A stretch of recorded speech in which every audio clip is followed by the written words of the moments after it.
She knew it would be a hard sell. British diplomats are fully aware of Europe's reservations about her Chequers plan.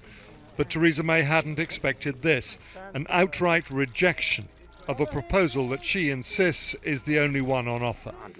Council President Donald Tusk didn't mince his words.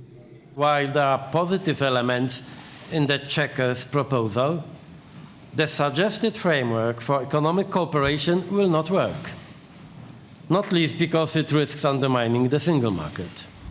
Other leaders were saying the same, that the Chequers plan is dead. But what followed was the sort of denial of reality last seen from this Prime Minister during the most troublesome days of the general election campaign. Yes, concerns have been raised. I want to know what those concerns are. There's a lot of hard work to be done, but I believe that there is a willingness to do a deal. But let nobody be in any doubt that, as I've always said, we are preparing for no deal.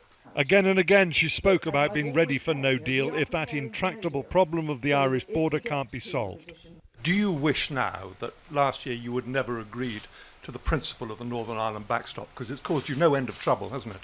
I think it is absolutely a key part of these negotiations, as I've made very clear, that we deliver for the people of Northern Ireland. Even if that means no deal? If there is no agreement on a deal that is acceptable to the United Kingdom, then we're preparing for no deal. It was as animated as anyone could remember seeing her. Very hot in that. And she may not have been talking about the temperature. And if she was bullish about Britain leaving with no deal, then so were the European Commission. The Commission has prepared in detail all the elements of consequences of a no deal which could be entailed by a no deal. So don't worry, be happy, don't worry.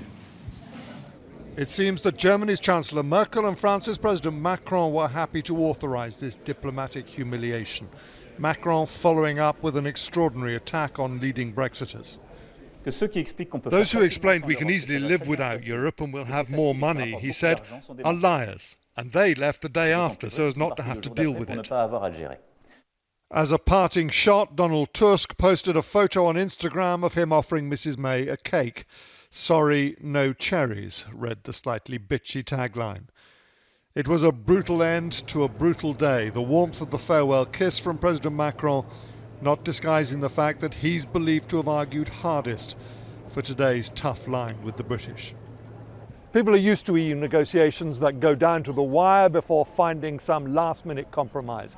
But those have always been negotiations amongst fellow members. This time it's a face-off with a country that is leaving.